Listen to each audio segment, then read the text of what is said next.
你为什么要洗礼？为什么你要洗礼？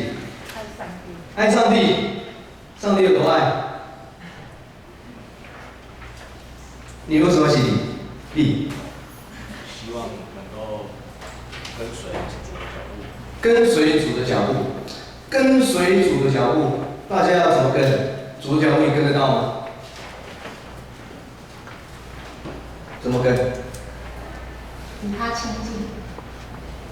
与他亲近。耶稣看不到、摸不到，怎么亲？怎么近？感受得到。敢来看。你敢来？啊？你敢来看看？怎么感受到？日常生活啊。日常生活，真的吗？好了。耶稣说：“你若不舍弃一切跟随我，你就不配成我的门徒。你要跟随耶稣啊，你舍弃了吗？你舍弃一切了吗？耶稣，你仔细去，我们要跟随耶稣，你仔细去看耶稣所做的，你能做吗？他死人复活，你能做吗？他平静风和海，你能做吗？然后还有什么？现在很流行医治特会，对不对？为什么医治特会都只医长短脚？你无感觉就奇怪吗？还有医什么？医到最后还不是死掉？如果我们跟随耶稣的脚步，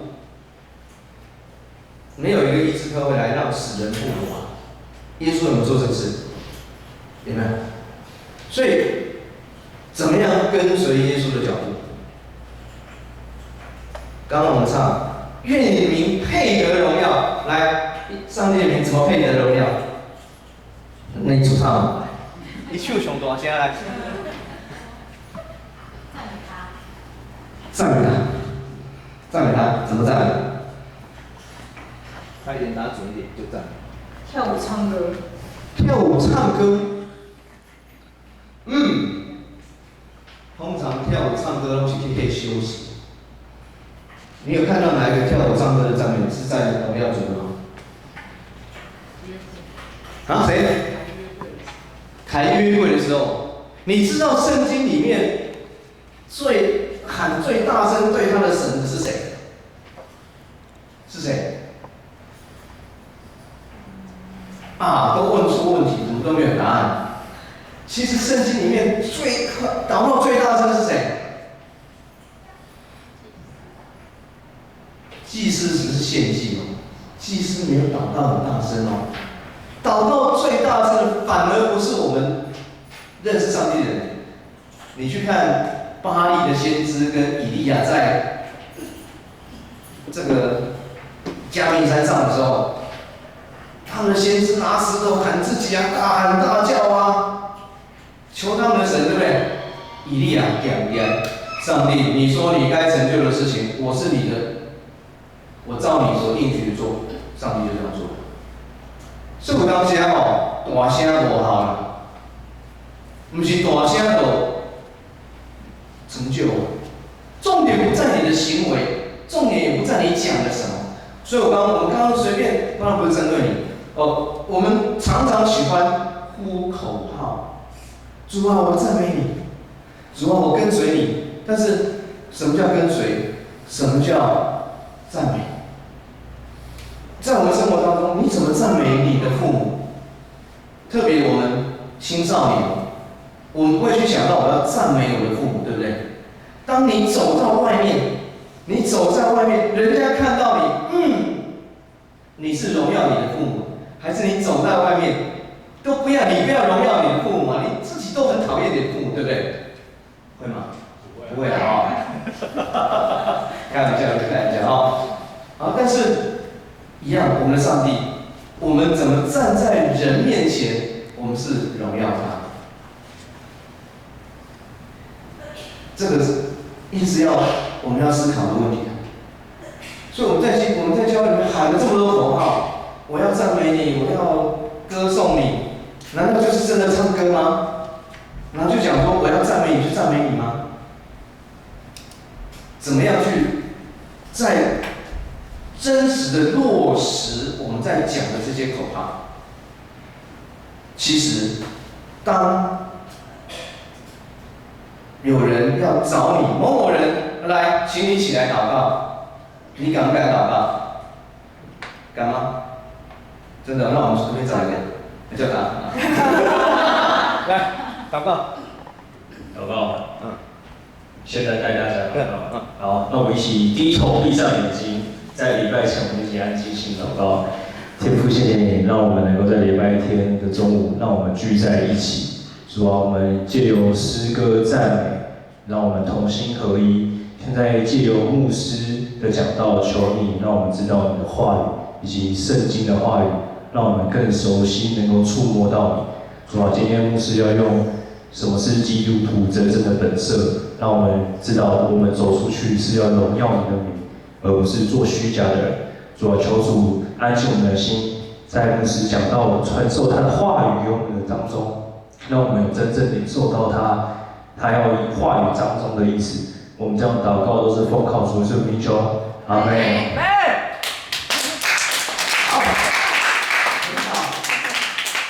你们有跟他合一吗？有，合哪里合？讲得很认同。对，认同。你认同？真的吗？真的。真的。对。你认同他哪一个？全部啊。全部。那你再讲一次。他说要牧师讲的话要传达给我们听进去，然后唱歌赞美。你是这样讲的？是，这次。果然你是好兄弟，你不要提你哦。那是真的啊。是真的。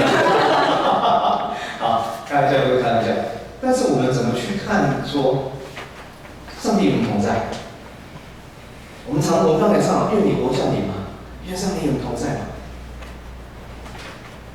愿圣灵来感动你，然后需要做一些什么动作，让圣灵来，或者圣灵所印记。你有闯过红灯吗？有。你有闯过红灯吗？你跟他不合一的，你今天有没有闯过红灯？啊，那真的是比较奇怪哦。红灯啊，你闯红灯啊，是红灯不在那里，还是你没有看到它？都有。啊，红灯会移来移去的。他有时候那个突然派，没有注意到，其实变橘的。所以，如果你用这样子的理由去申诉，你的罚单可能会取消，对不对？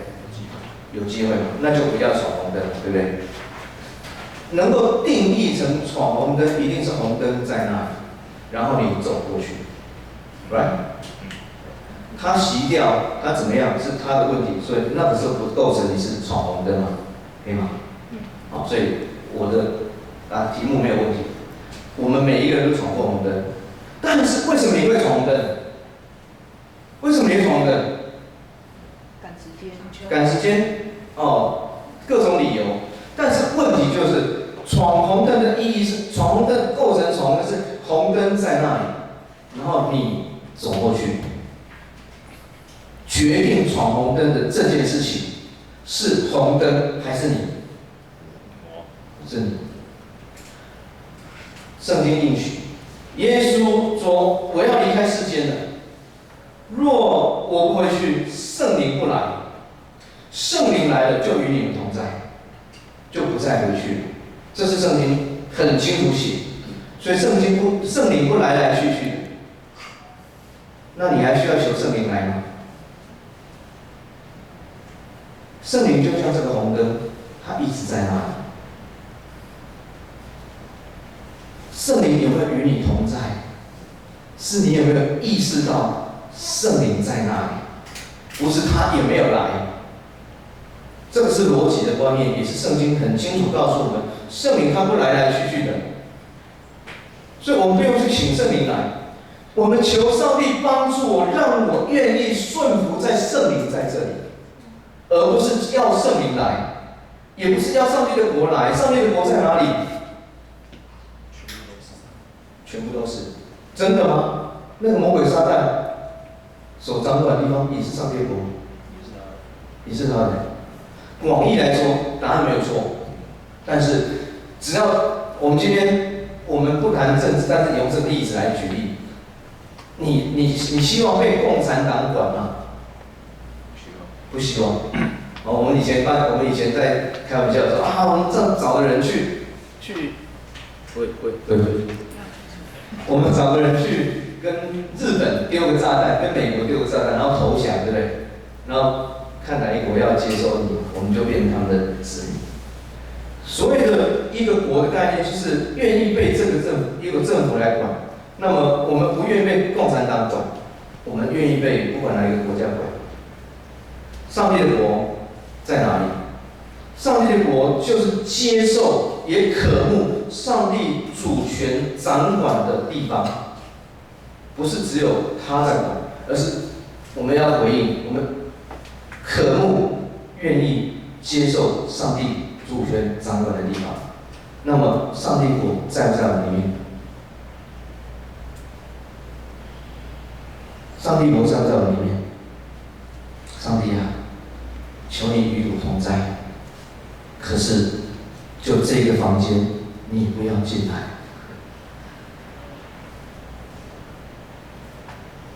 我们是这样的，上帝，你与我同在，但是我要有我自己的空间。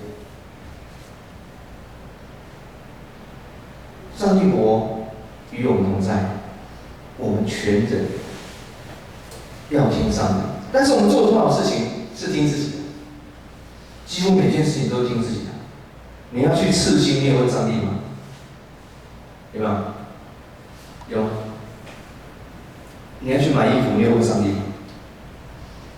我们在生活中的操作，好像也没有很多事情都来上帝面前问嘛。我们都是听同侪的，都听社会的，去听这个世界怎么讲。那上帝国在哪里？上帝国不是一个具象的存在，而是上帝国是在我们心里面，把上帝天国的法则拿到我们生活中去运用，拿在我们生活中去遵守。不在乎外在的行为，但是会表现在外在的行为。我今天做这样的行为，是透过我的心里面的上帝，我与他对话之后，我来做选择，而不是我选择的时候说，我选择这个来荣耀上帝。我们举例，亚当夏娃在伊甸园的时候，他们出了什么事？你们应该主日学路过吧？他们出什么事？善恶果，或者是分别善恶。有人就说啊，那个上帝啊，你不要放那个善恶果在那边，他们就不会出事，对不对？亚当夏娃出的问题是最大的问题在哪里？听神的话，听蛇的话，听蛇的话，对不对？那还有人不听上帝。我们来简单的说，伊甸园里面发生的事情。就是次序的问题。上帝创造亚当，然后从亚当里面拿了夏娃，有顺序吗？然后上帝告诉我们这个那个。好，所以亚当应该听谁的？听上帝的。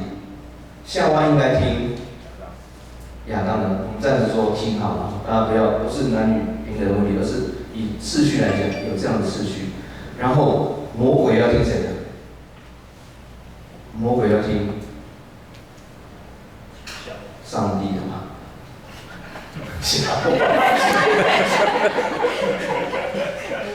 谁来的？你说夏娃跟魔鬼是好朋友？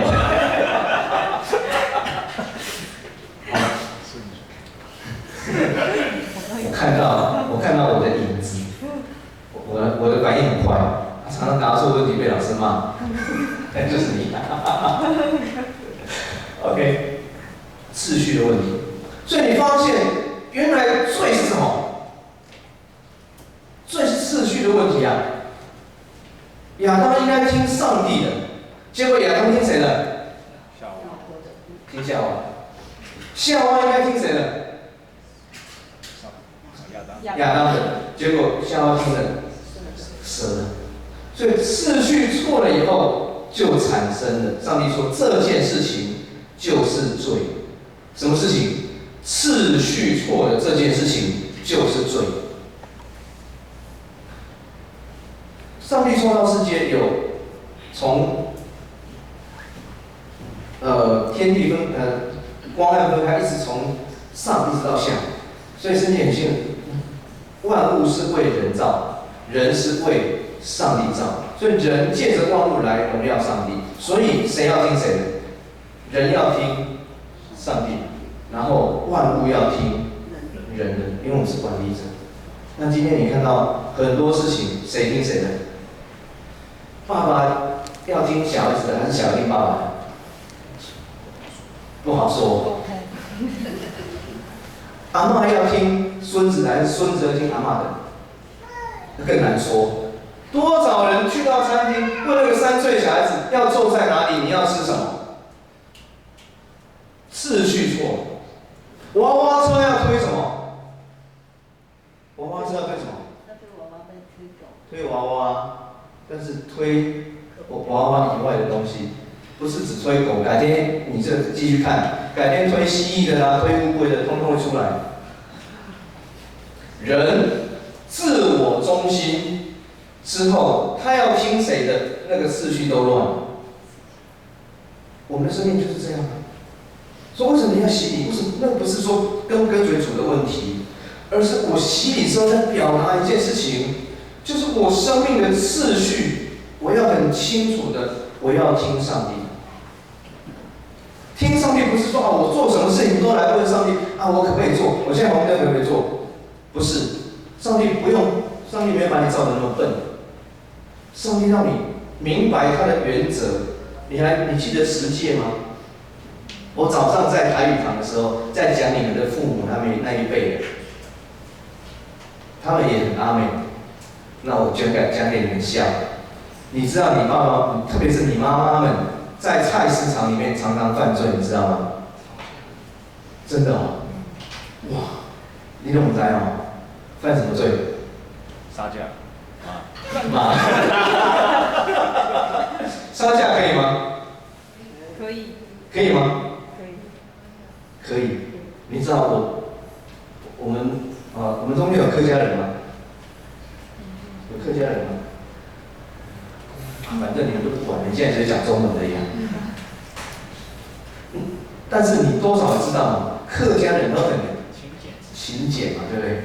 你在那 K 人啊，客家人啊，那个杀价是连骨头都杀下去的，不管你是什么的嘞，杀价可以吗？可以杀到什么程度？杀价可以杀到什么程度？老板接受。老板可以接受。老板可以接受。你妈妈他们在菜市场常犯罪，犯什么罪？挤人家。对，很胖吗？他很胖吗？推来推去是罪哦。什么罪？性骚扰。真的是离圣经蛮远的。在菜市场，老板他有葱，我为什么没有葱？你算他这样，为什么算我这样？你昨天这样，为什么今天这样？你知道它里面是什么动机吗？贪小便宜。你会不会背10诫？第10诫是什么？不可贪心。这不是杀多少钱的问题啊！当你意识到说，我在这个行为里面，我是被我的贪心所捆绑了，那时候你是属魔鬼的，不是行为本身的问题，而是你的心思意念有没有在上帝的圣洁里面？我们用这样子去看我们任何的行为标准，而不是用行为本身。这是基督教信仰很重要的一个，至少我自己是第5代基督徒，我在这个过程当中没有转过来，浪费了很多的时间。其实跟你们讲个大秘密，我的阿公就是你们建成长老的长老，你知道吗？你们都不知道，因为你还没那么老。然后有一段时间你没来教会，那你更不知道。我的意思是说，牧师也是很多代基督徒这样子，这个信仰对我来说是实在的，可是不是那么真实。曾几何时，我们小时候有人讲啊，要赞美的时候6岁9岁，可是那样子的确离很远。原来信仰是很清楚知道说，我现在是属上帝的，还是属魔鬼的。即使牧师站在这里讲到，如果我的心里面是在告诉你们说，你看我很会讲道，我心里面的骄傲，上帝看了我们的心思里面，不是看你没有穿牧师服。所以每一个人都活在上帝面前，随时跟上帝面对面。我的心思意念有没有在主你的圣洁的里面，就不是行为的问题了。所以今天至少跟大家分享我自己的问题，我卡在这里。我一直觉得行为，可是那个我不喜欢那个行为啊。我看到有些人的行为我不喜欢，可是我就不喜欢去教会。可是当我们发现原来不是透过行为，而是每一个人心思意念要活在上帝面前。我早上跟大家讲，牧师要来讲道的时候，也会犯罪，会不会？会吗？还是不会？牧师会不会犯罪？会。会啊。但是牧师犯罪怎么办？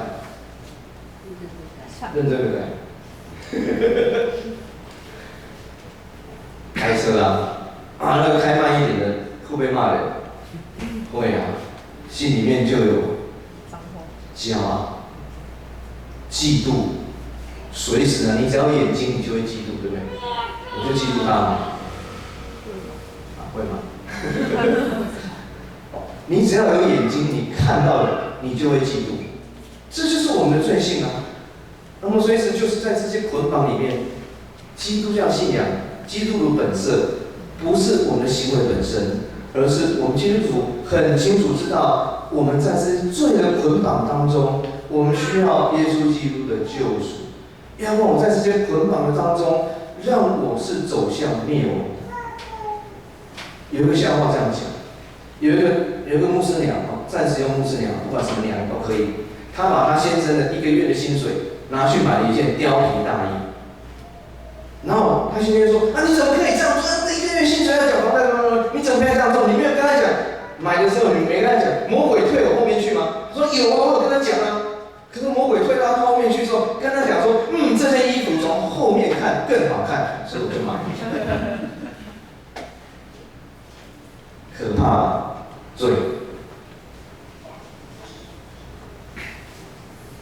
所以不是我们行为本身，而是这个罪。捆绑了我们的心，我们自己都还不知道的时候，我们以为我们知道。所以我问你，你为什么要洗礼？不是我洗礼之后我要怎么样，而是我知道我被罪捆绑住啊！我不喜欢我这种贪心，我不喜欢我看到同学分数那么高我就嫉妒，我不喜欢看到人家有什么我就想要有什么那样子的一个。心里面的虚荣，那是每一件事情看到我们动心起念，我们心里面的那个动机，是不是在上帝的圣洁当中？如果我们从这个角度来看的时候，我们就不会一直去讨厌教会规定我们这样，规定我们那样。其实重点都不在那边啊。现在应该不流行这个了吧？你们现在都没有穿卡其裤，对不对？军训课有吗？都没有。好，那你们就知道我是什么年代。在那个时代有卡其，那个反正学校的制服有校规规定，我们就会觉得那个校规很挫啦，规定这规定那很挫，那我们就想要去做一个比较，我们说比较拉风一点，较派。可能常常就会违反校规。可是那个是你看，那个就是我心思意念，我想我不喜欢这个校规，我讨厌上帝，所以我就要。可是当我知道原来这个校规是帮助我以这个学校为荣的时候，这个校规我遵守了这个校规，我就荣耀了这个学校。上帝也是一样，当我讨厌上帝的圣洁的时候，我会一直往外跑。可是当我里面悔改，我知道这个原来这个是罪性啊，原来这个是罪性啊！我跟人家在那边比这个比那个，那个是罪性。原来我里面的罪性，那么主可怒这样的事情，我们就开始从里面开始调整过来，外面的行为就不会格格不入。但是很多我们就一直从外面啊，你要不要做那个，不要做那个，当我就不要。可是当我里面开始愿意，主啊，若是没有你，就没有我。很可惜的是，我们今天，如果你今天一天没有上班，会不会没地方住？我不晓得这是好事还是坏事。对你来说应该是好事，就是说一天你如果没有上班，就还有饭吃，还有地方住。可是你们的父母那一辈，我知道你们不喜欢人家讲父母的那辈多辛苦多辛苦，可是我刚刚在讲，那个是好也是不好。意思是什么？他们那个年代真的没有工作，就没有地方住，没有饭吃，所以他们必须很努力的工作，所以让他们不敢。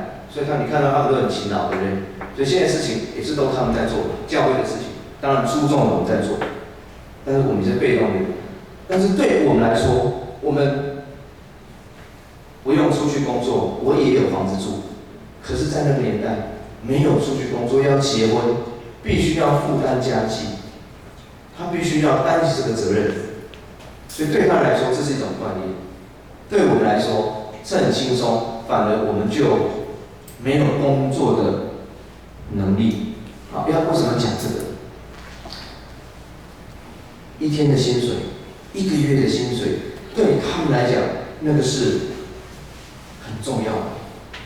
他每个月的所有都是靠这个。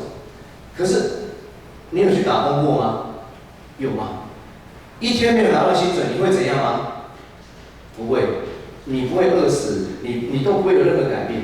可是对他们来讲，同样是一天的薪水，就对他们来讲，这是他们生命的问题。所以基督教信仰在谈的是生死的问题，不是道德的问题。基督教信仰，你今天死在过犯里面，你先死在你的罪里面啊！你看你是活来死人，你是活来死人，活的，真的吗？看你是活在罪里面还是死在罪里面？我今天是我今天是活在罪里面，还是死在罪里面？还是我像上帝是活的，我像罪是死的？还是我像罪是死的，我像上帝是活的？所以牧师的问题要小心回答。圣经里面的问题要小心回答。我们是活在上帝面前，还是活在罪面前？那为什么表达这个？就是上帝的恩典对我们来说，是像你父母那样子没有就不行的那样子的恩典，还是上帝的恩典对我们来说只是打打工，让我换换手机，这样子的恩典而已？上帝对你来说是怎么样子的恩典？上帝对你来说，我们回去可以想想看，上帝对我来说，若我一直在这样罪里面，当然今天上帝不会用石头把你打死，可是你在这个罪的当中，你被这个罪的捆绑，不自由。我们刚唱我要真自由，那个真自由是什么？真自由是什么？你说啊，我下次拿胶带贴起来就，音控由上面控，不要这个控。OK， 好，这个是我们专业的，以前在带活动的时候的经验。台上那个人袖珍在内，这样。好，因为这声音可以从音控，你们有音控室吗？没有，有。这个没有，这个是直接在这边控的。OK， 好了，啊，其实没有麦克风可以讲啊，对不对？好，讲到哪？真自由。真自由。你说我戒酒了，我戒酒了，我们家都没有酒了，所以我不喝酒。你自由吗？骗人的哦，你有经验。什么是真自由？自由是我要做什么就做什么，对不对？应该吧。应该吧。这肯定的。真自由是什么？真自由是什么？真自由是你想做什么就做什么，那不是自由。我是黑道老大，我想发脾气我就发脾气，自由吗？自由吗？自由啊，不自由，他被他的脾气捆绑。自由是什么？真自由是什么？你能不做什么就不做什么。同学，真自由是你能不做什么就不做什么。我戒酒了，我们家一大堆酒，但是我不喝。跟我戒酒了，我们家都没有酒了，所以我不喝酒，哪一个是真自由？后面那个。所以自由是要做什么就可以，都是自由吗？不是吗？我今天我的车子马力是500匹马力，我一定要开时速200，自由吗？自由吗？你们再长大一点，就真的叫黄金右脚。不自由，自由是我能够节制，圣灵的我是不是有节制？我能不做什么就不做什么。当大家都在做什么，我节制的起来，那是自由。可当大家都在做，我也跟着做啊！主啊，我真是软弱啊！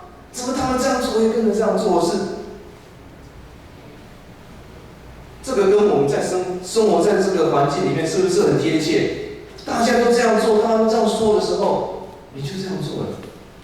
但是真正的自由是，我可以不做什么就不做什么。有能力的人才可能有真自由，有能力的人才能够有真自由。只有上帝有绝对的能力，才有真自由。我们都是软弱的，我们求主给我们。我们渴慕，所以我们得唱渴慕。主渴慕什么？渴慕上帝同在，渴慕上帝同在是我渴慕，我可以有上帝的节制，我渴慕有上帝的圣洁，我渴慕我不要再罪中。所以上帝的爱有多深，你看到你的罪有多大，上帝对你的爱就有多深。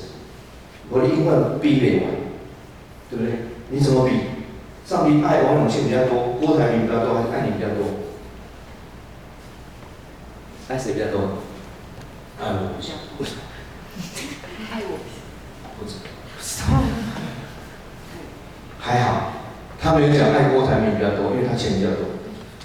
哦，至少到目前为止，到目前这个我手比的这个啊，继续往前走，这个到郭台铭悔改认罪悔改信耶稣之前，他也只是上帝让他走到地狱的路比较风光而已。上帝比较爱你，是哪里爱你？我已经拿到目标。他已经认罪悔改，不是吗？所以上帝对我们的爱是让我们可以领受耶稣基督的救恩，不是上帝对我们的爱是教会给我们多大的自由，那都是次要，而是我们随时，不管你到哪一个教会，不管你在任何的礼拜的形式，不管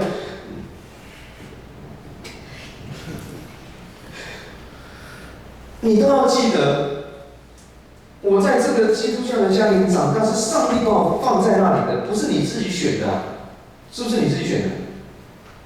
是吗？我选择在这个基督教家庭长大，所以我可以到教会。那是上帝怜悯你，让你可以在基督教家庭长大。那么我们对上帝的感谢，就不断的从这些上帝主动，我们被动；上帝主动，我们被动这个过程当中，我们献上感谢。这个就是出埃及这件事情的上帝要表达。以色列百姓不是主动说啊，你做得很好啊，我救你，而是上帝怜悯他们，救他们，不是吗？所以以色列百姓是被动，上帝是主动。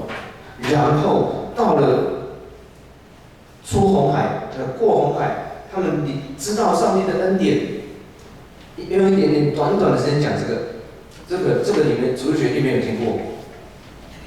红海过红海的事你知道，对不对？啊，你就知道头跟尾嘛，反正就出埃及，然后过红海，然后就进去哪里？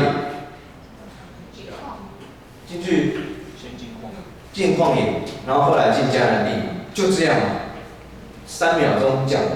可是你试试看，你去旷野走走看。我们主日学老师没有教我们说那种感觉是什么，所以读圣经要自己进去里面读。如果我是那群以色列百姓，我走在旷野，然后前面是红海，后面是追兵，前面是海，你会不会游泳？你们会不会游泳？会不会？真的吗？你说我会游泳，可是我不会换气。那你会游泳吗？不会。啊，我会游泳，可是我一定要踩到地。哦，真的是哦。那个叫做玩水而已啊。以色列民族是很怕水的，所以你从圣经里面看到他们仇敌啊、非利士人都是从海里面来。但以理看到那个异象，要攻击他们的也是从海上来。甚至到了新约，耶稣在讲加利利海的时候，他们说约翰福音说加利利海是无底坑，所以犹太人对海是很害怕，所以他们前面有红海，你去想象那种害怕是非常恐怖的害怕。后面有追兵，也很恐怖，对不对？那时候他们只能选择，要么就是海葬，死在红海里面，要么就是土葬，被那个埃及的军队抓去，然后就被杀了。这个在表达什么？这表达如果没有上帝，就没有他们，不是吗？我们生命里面物质的生活，让我们觉得我们好像都可以没有上帝。这不，所以我刚一直说，到底是好还是不好？为什么圣经耶稣常常骂那些有钱人？你们有钱人祸那边，因为有钱的人常常因为物质的丰富，导致于让他忘记依靠上帝，他会依靠自己的钱财。难道乞丐比较容易信耶稣吗？乞丐可以上天国吗？拉撒路跟财主的故事，有没有？拉撒路后来上天堂了嘛？财主就没有上天堂。那上帝比较喜欢乞丐，不喜欢财主哦，是不是？不是。那么有人就说，好，那我生前要当财主，死后当拉撒路，双赢。耶稣在讲，你们这些财主有祸是，当人有这些之后，就会依靠这些，就不依靠上帝，反而是在表达一个对比，是这些乞丐什么都没有，他就来依靠上帝。所以，当我们什么都有的时候，赶快回转来依靠上帝，不要到时候上帝要你依靠他的时候，你有没有这个经验？小孩子在玩东西，玩，你在玩东西的时候，你爸爸跟你讲话你不理他，你妈妈跟你讲话你不理他，然后到最后他要理他的时候，他要你理他的时候，他会做一件什么事？把你的插头拔掉，对不对？把你的东西拿走，你马上怎样？抬头看他。所以你不要等上帝把你的东西拿走的时候，你抬头看他。赶快抬头看上帝，不要等上帝真的要救你，上帝不会给你糖果救你的啦，上帝绝对把东西拿走救你，因为人是上帝创造的，上帝最知道人。圣经有没有教你发财的方法？有没有？圣经有教你发财的方法？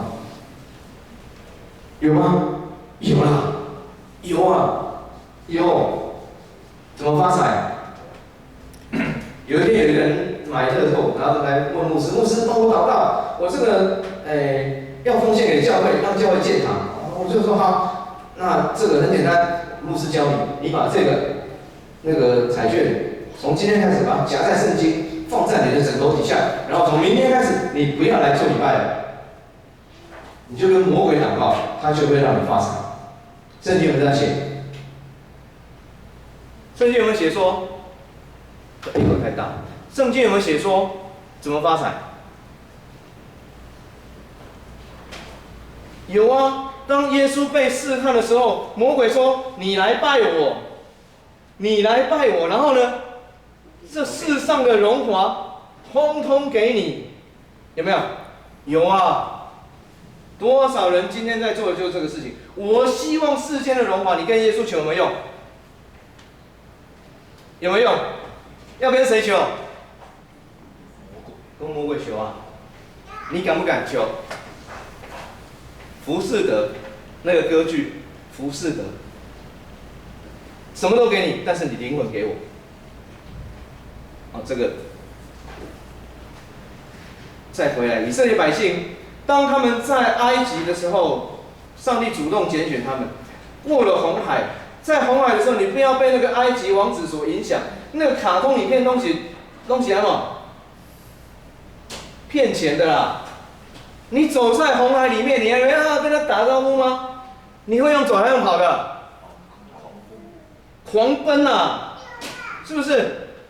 哪有那么轻松在那边打招呼？从来没有遇见过的事情，你当然是跑啊！跑到最后一个上岸的时候，红海合起来了，然后他们就在那边唱歌赞美主。唱歌赞美主，是因为你经历上帝的恩典。不是你唱歌就高兴，而是你经历上帝的恩典，透过唱歌这件事情来荣耀上帝，来表达你的感谢。所以你唱歌的本身要有后面这个领受上帝救赎的这一件事情当前提，反而是我更多在想上帝对我的救赎，想上帝对我的恩典，然后我才在上面服侍。所有的音乐都是这样。不管哪一种形式的音乐，如果没有的话，我只是被这个音乐所喜欢的话，你还没有经过红海。所以过红海这件事情对我们来说好像很简单，可是对以色列百姓，你如果去经历过那样子的事情的时候，当他们上到岸上，海合起来，米利安带他们唱歌的时候，你知道他们唱的是什么歌？上帝啊，如果没有你就没有我啊！如果今天陈之汉打到的是头，跟打到的是手，那种恩典，医生对他的恩典是不一样的，对不对？那么上帝对你的恩典是哪一种？上帝对你的恩典是一个 OK 棒的恩典吗？还是我要灭亡了？圣经讲，我们死在罪恶过犯里面，我在罪性的里面是灭亡了。不管你有没有体会到那个，但是至少圣经告诉你，你在罪里面，你就是走向死亡、灭亡。生命是正常，还是没有生命是正常？你们年纪还没有到，不晓得生命正常还是？当你年纪到的时候，哇，老花眼来了。圣经讲，人犯罪之后就走向灭亡，所以我们不要以为健康是正常的，生病是不正常，反而生病是正常，因为你走向灭亡。你没有生命，是上帝拖住你，每天拖住你的恩典，让你可以做这做那，一直到最后，上帝把他的手放掉，你就肉体就灭亡。不要想说我们健康是正常，而是反过来，这不是牧师讲，圣经很清楚写，人犯罪之后就败坏，就走向灭亡。所以你们为什么会老？为什么会老？这个最年轻。你们为什么会老？这是走向灭亡的败坏的一个过程。所以你不要跟这些事情过不去。但是反而是我看到我们老的比较慢，是因为上帝拖住我们的恩典，这个很重要。所以我们这个观念转过来之后，原来我所领受的都是恩典，要不然你会比不完啊。对不对？你永远记住别人家同学他妈妈烧的菜比较好吃啊。可是当我们反过来啊，原来上帝你对的恩典在我的身上我就看到了，如果没有你，我早就一下就灭亡，是上帝的恩典托住我。所以求主帮助我们，不管我们在唱任何的诗歌，我们在讲任何的话，一定要对上帝更清楚的认识。就好像我们刚刚为什么讲祷告，有些人不敢祷告，有些人会祷告，那我不一定是说他，而是有些祷告就是用一些我们所认为的名词把它堆积出来，可是内容是什么？真正你要跟一个人讲话，你要认识他，你就知道你怎么跟他讲话，对不对？你要认识他才知道要讲什么话，但是你不认识他的时候，你一定就只能讲客套话。你要讲到他的心里的时候，要认识他。所以当我们要跟上帝讲话，我们要祷告，你就必须要认识上帝。教会的工作是什么？让我们认识上帝。你们打乒乓球、打篮球，那个都是次要、外围。更重要是，我们来教会，你有没有更认识上帝？你对上帝有没有更认识？你对上帝的救恩有没有更清楚？这个是在教会里面最重要的事情。不管你现在的年龄几岁，不管你现在的社会地位状况是什么，我们都可以恳求上帝主啊，让我更认识你。那么那个认识就必须回到最开头的，上帝就在那里，圣灵也在那里，是因为你不当他是一回事，你就闯红灯了。今天我闯红灯是因为我根本不尊重这个红灯，所以我闯过去。今天我不认识上帝，不是因为上帝没有写明给我看，上帝透过圣经，透过你们有这么好的牧师，可以教导你们，都有，但是我们没有把上帝当作一回事，我们只是把上帝当作是生活的平常而已。可是这个上帝却是掌管你生命，这个上帝却是成为你各样的依靠，那个最真实的上帝。求主帮助我们。今天讲的是从我们所唱的诗歌里面所衍生出来，跟我们的经文有一点点关系，但是我想大家领受会比原来的经文更多。我们一起来祷告。天父上帝，我们感谢你，我们本来是尘土，我们本来不配你拣选，是主你施恩典，你怜悯我们，你看我们在罪中没有办法用自己的任何的方法来救我们，所以你为我们预备了救恩，你让耶稣基督成全了救恩，你也让圣灵引导我们进入这个救恩。绝对不是我们有什么样子的能力，或在什么样子的家庭长大，都是主你对我们的恩典。主，我们恳求你帮助我们，也鉴察我们的心思意念，让我们不再忽略上帝，你是主权的上帝，你是我们生命的主。我们不再只是呼口号式的去了解我们的信仰，而是主，你是我们生命的主。我们未来在这个世间短暂的日子，以及永恒的生命，都在上帝的掌管当中。将我们每个心思意念交托在主你的手。当人的声音结束，圣灵的光照继续引导每一个心思意念，在主的圣洁当中。祷告奉主耶稣基督的名。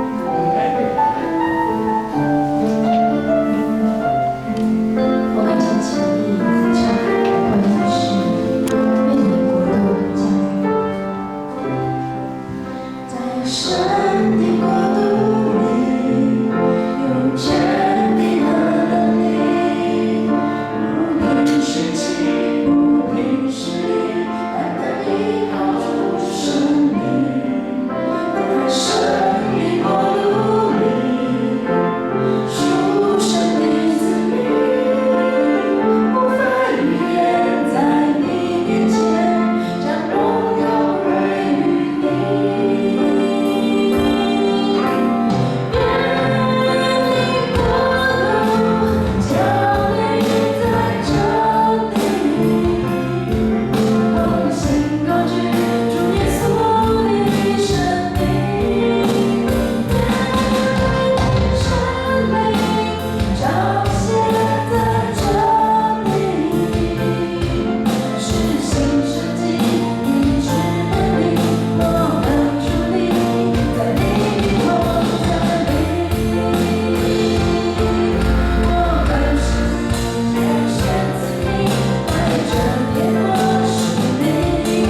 愿将今天的礼拜成为祭，献到圣父上帝的面前，也将一切荣耀归给圣子上帝，也愿圣灵上帝赏赐真实的平安与安慰、智慧与勇气，在你们每一个愿意听上帝话又照着去行的人身上，从今时直到永远。